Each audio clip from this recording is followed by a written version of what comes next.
Thank you, everybody, for joining this Prismo Metals webinar. I'm Alain Lambert, the CEO of the company, talking to you from sunny and warm Tucson, Arizona, and Craig's on site at Silver King. Imagine it's pretty toasty up there too. And so we wanted to give you an update on exploration at Silver King. So we issued a press release last week saying that we had the permit and we're undertaking phase one. So I'm going to say a few words and then I'm going to get Craig to explain what phase one is. So as a reminder, we Prismo optioned Silver King back in July of last year. It's a historic silver mine that just outside the town of Superior in Arizona, that's about 55 minutes due east of Phoenix. It's surrounded completely by two large companies. One is Resolution Copper, itself a joint venture between Rio Tinto and BHP, and to the north from Ivanhoe Electric. So those are our neighbors.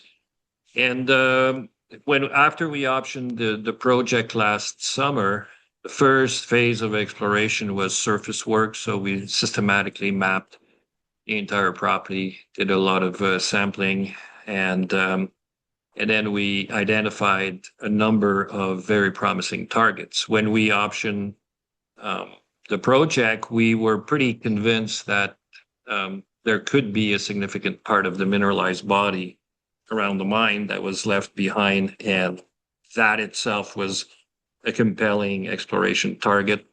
And we have since discovered 4 additional targets.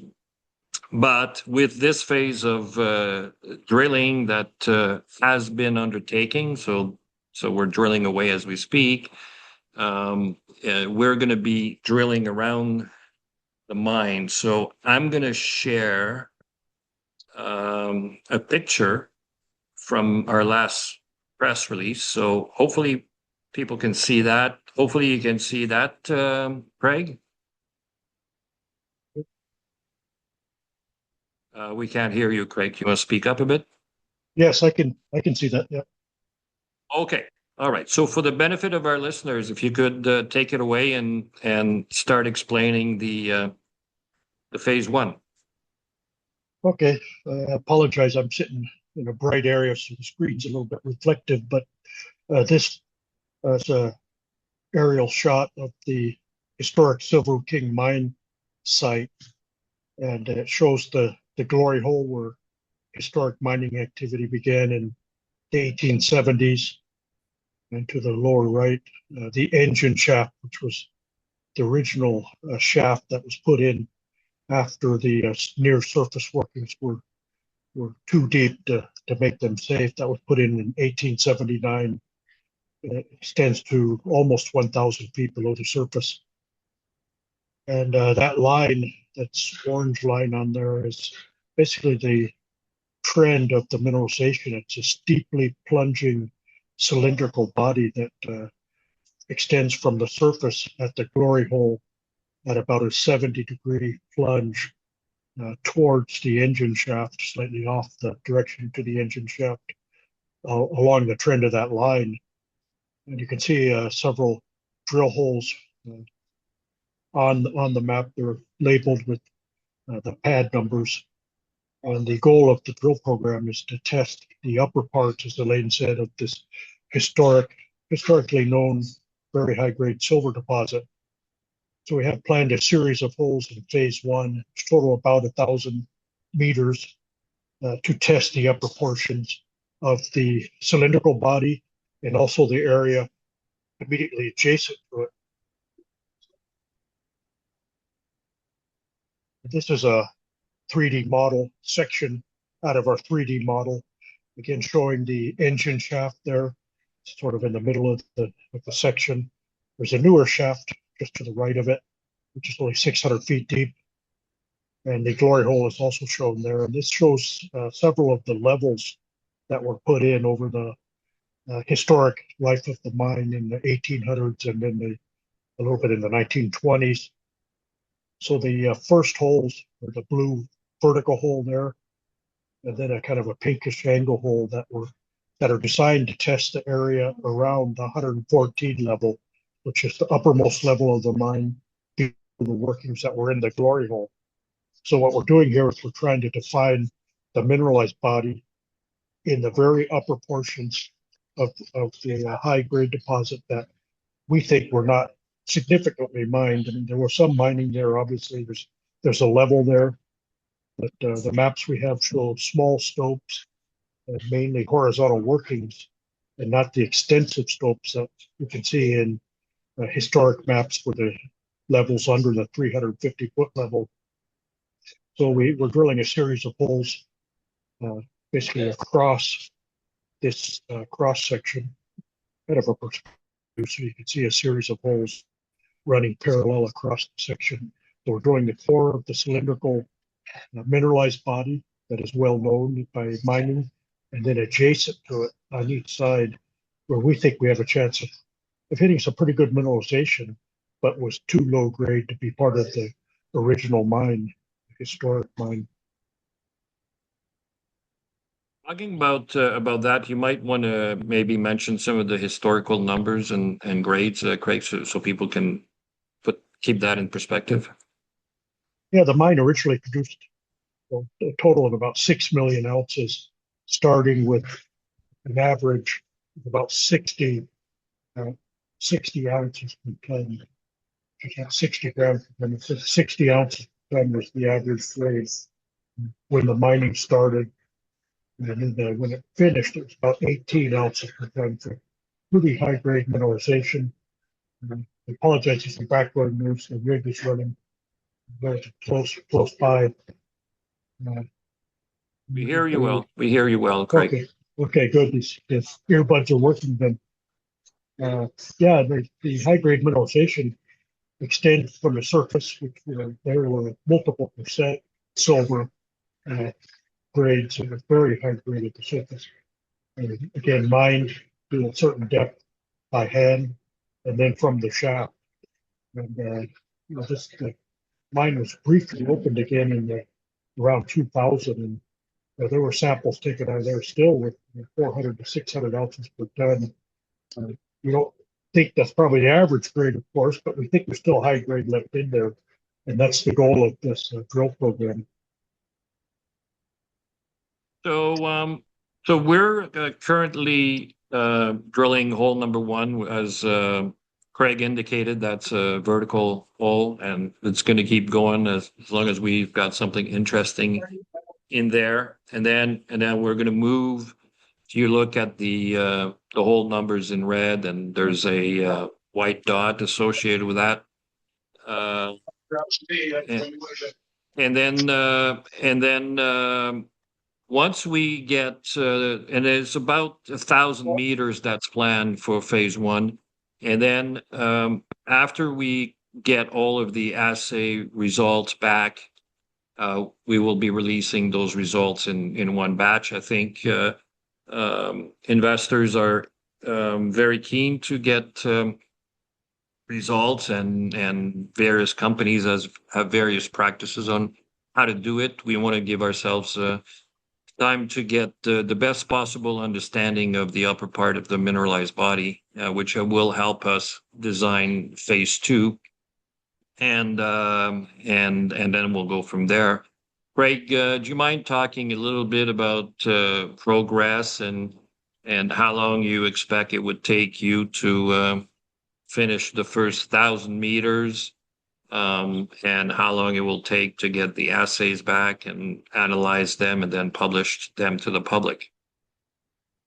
Yes, the first 1,000 meters ideally would be finished in about 3 weeks with no major problems. They're shallow holes. I think the rock's probably pretty competent.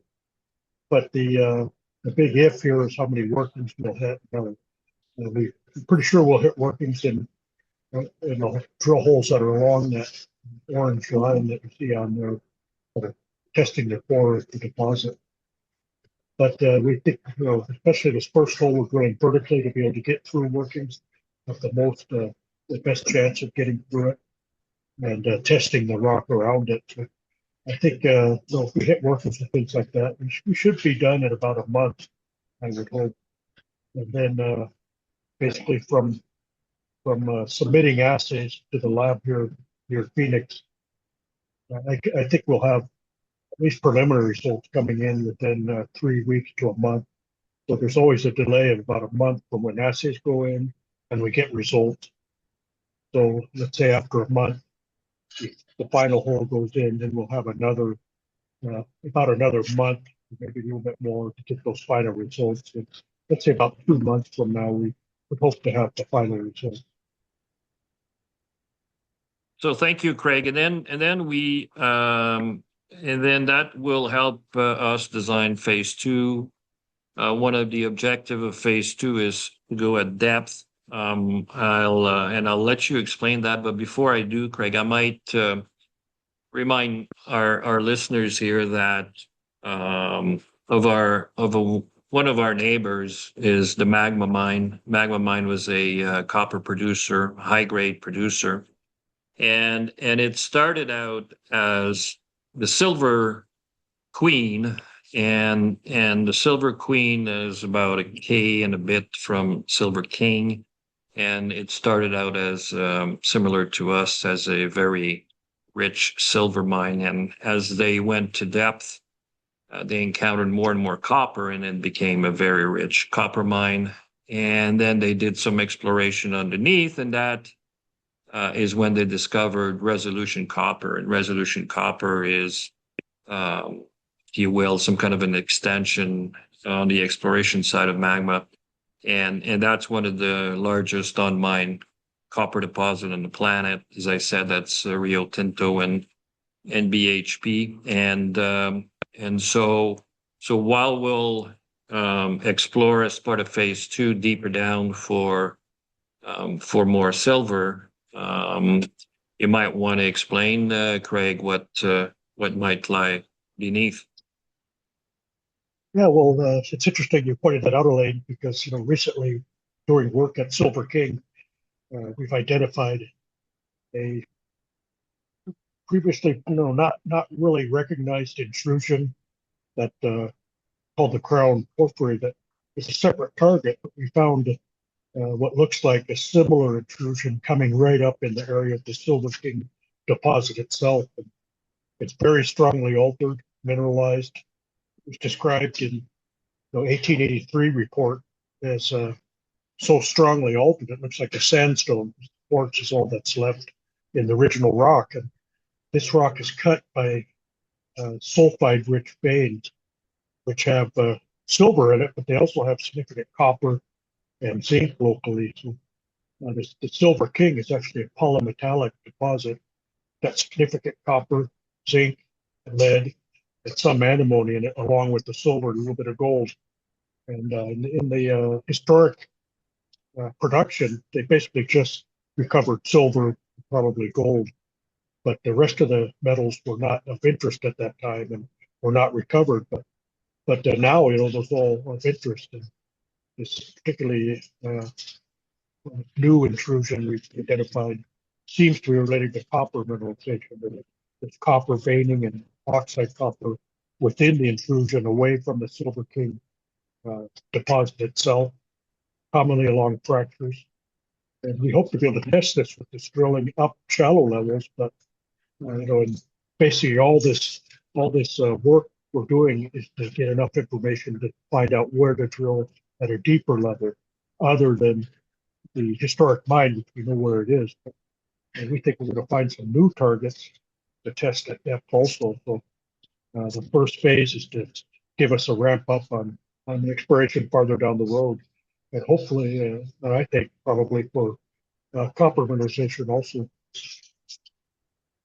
And talking about copper, maybe give a reminder, Craig, of where Silver King lies, regionally speaking, I guess, even from a state standpoint. This is at the heart of what they call the famous Arizona Copper Belt.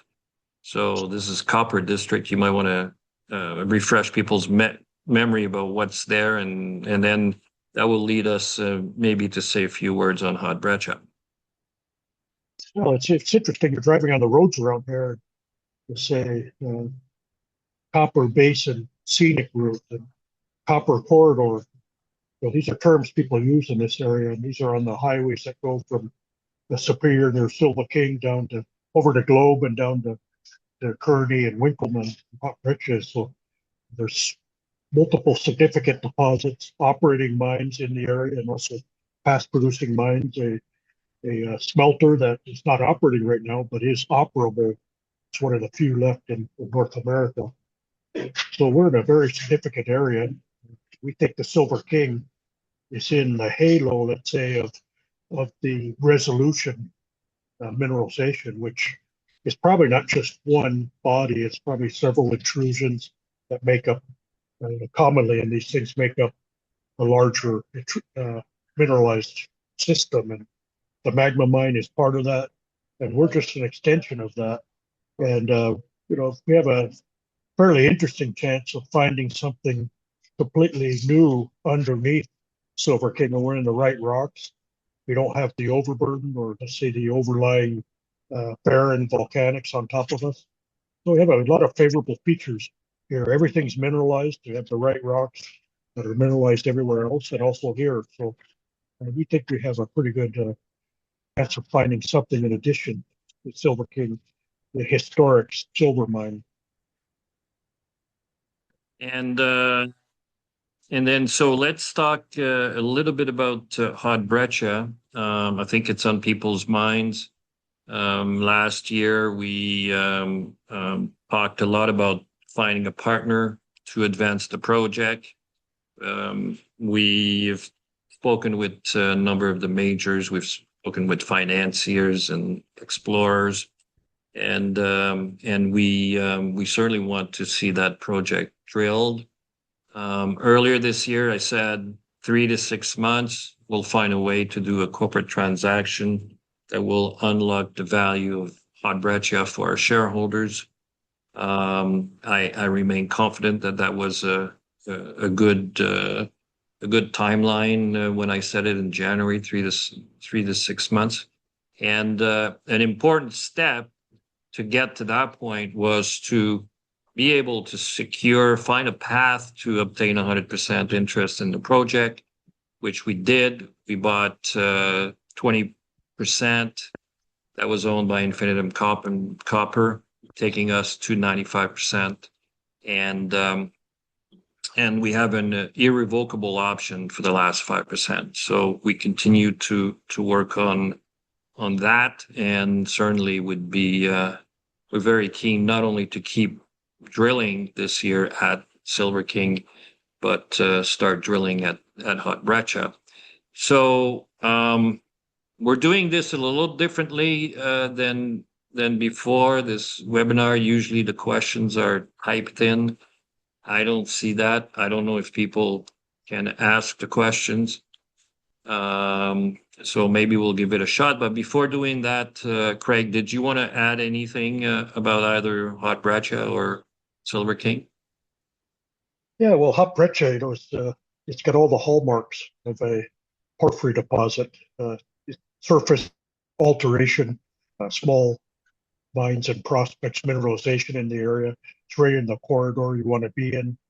And on top of all those other things that would make somebody like me excited to work there, it's got some historic drill holes that encountered high-grade mineralization. And we think those historic holes encountered skarn mineralization off to the edge of a porphyry system. And we talk about resolution a lot, and we're actually using that as a model on this one because it's one of the few areas in this region where Cretaceous volcanics, which are roughly the same age of the mineralization that formed these porphyry deposits, one of the few areas where those are preserved is at Hot Breccia, and it's one of the other areas where they're preserved is resolution.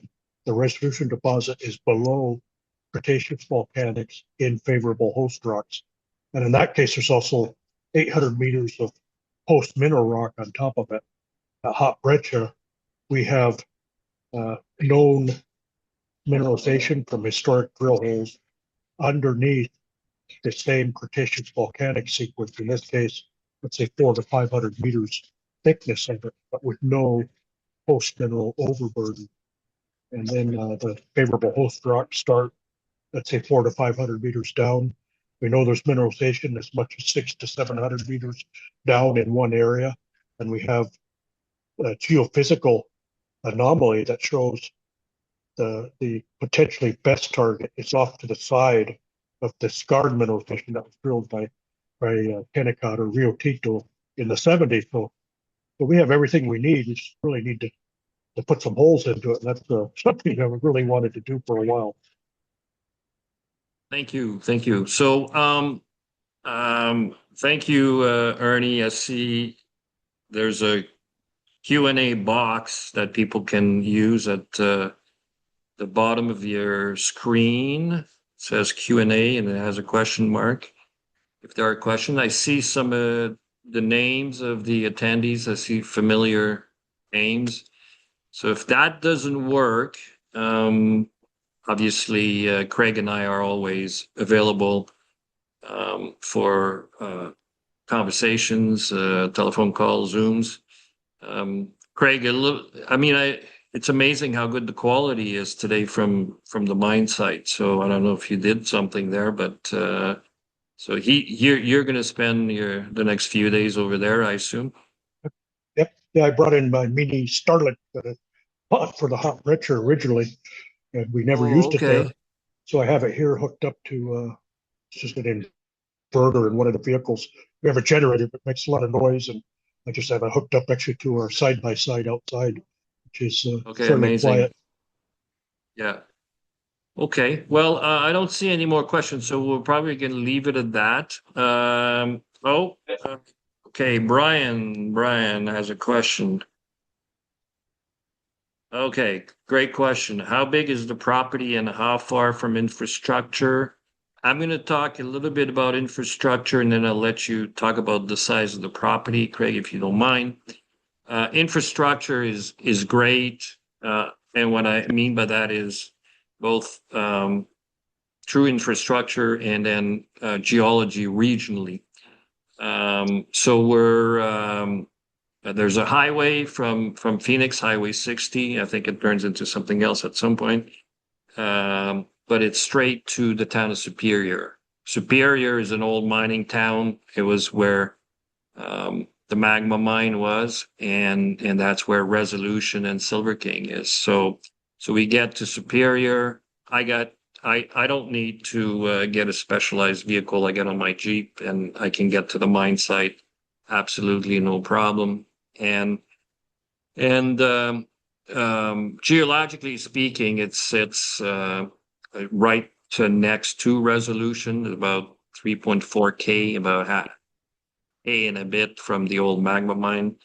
Do you want to talk, Craig, about the size of the property? What I like to say is, whatever we find, I think it's fairly clear that we'll only have a piece of it, and the other two big guys are likely to have, or one of the two, to have another piece of it, which creates an incentive for them at some point when the big dollars will be needed to drill down deep. It creates an incentive to deal with us. So why don't I leave it at that now and turn it over to you for the size and maybe additional comments on what I said.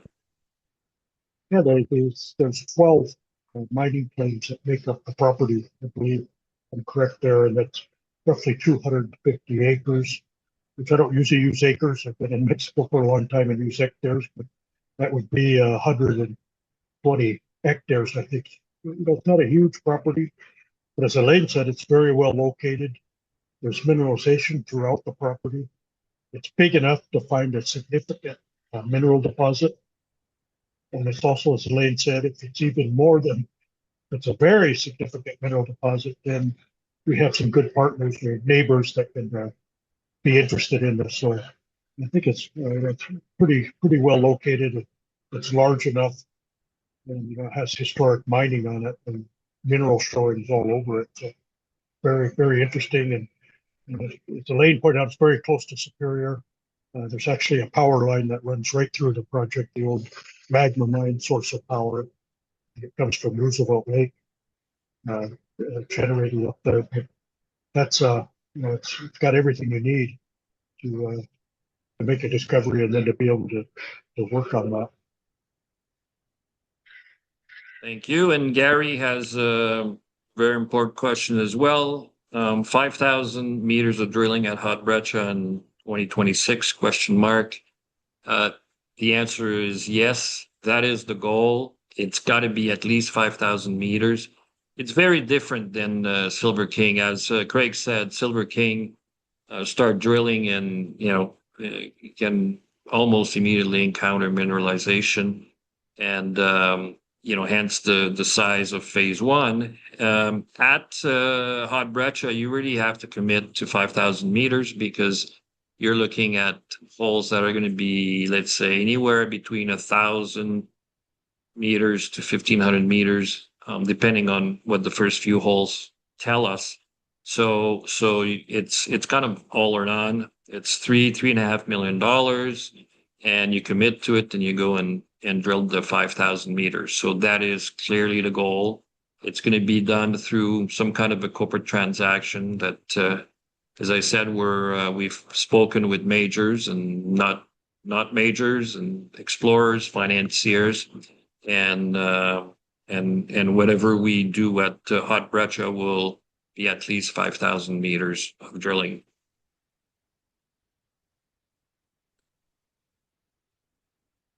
Okay, there are no other questions. I'll give it a second here if somebody wants to ask a question. It's the Q&A box that's at the bottom of your screen. It says Q&A and it has a question mark. Last chance for today, but again, I'll reiterate, again, lots of familiar names on the list of attendees. Just shoot us a text or an email and we'll be happy to talk to you. Let me just refresh this. Oh, Jerry, what's your forecast on silver prices? That's a tricky one, but I'll say this. I'll tell you this story, Jerry. I was with Craig. We had a site visit a while back, and silver had touched, I don't know, 110 or whatever. And we were going for dinner. Craig wasn't there. I was going for dinner with some visitors the next day. We're going to Silver King, and one former analyst from Quebec and I said that we felt that the new support for silver was going to be $70, and everybody at dinner started choking on their food, thinking we were mad, and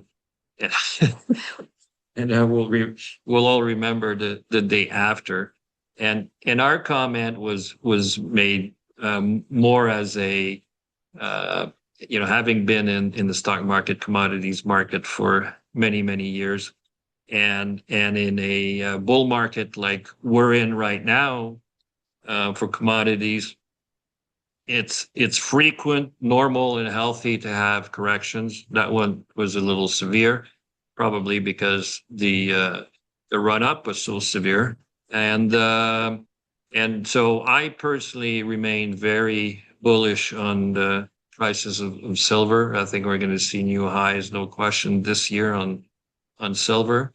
And I've been watching a lot of videos from VRIC and other places where Rick Rule talks about why he's so bullish on copper.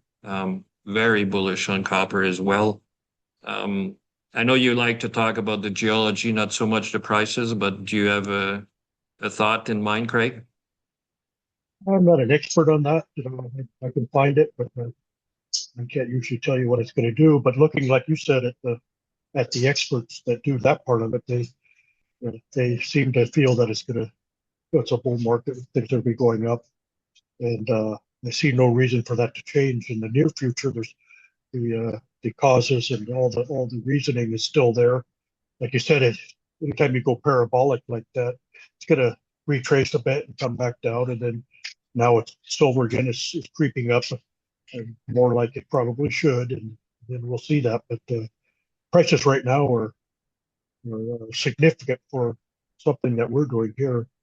I mean, you could, open pit silver mine could, the grades could come way down depending on metallurgy, of course. But so I think it'd be very interesting what happens, and we hope to give some updates on drilling here with the continued high silver prices. And Gary, thanks for your question. What about Palos Verdes? Again, great question, Gary. So we own 100% of Palos Verdes royalty free. And sadly, I need to remind people of the kidnapping of and then murder of some of the Vizsla employees in Mexico. And what that tells us is that, or not tells us, but reminds us, is that this part of Mexico is where two faction of the old El Chapo cartel, two of the, it's kind of split up in two, and they're fighting in that area. So for now, we're gonna sit on Palos Verdes. The carrying costs are minuscule. We continue to love that project, and as you know, we work closely with Vizsla Silver, who's still our largest single shareholder. But as people can understand, they have other preoccupations right now than try to add to their portfolio.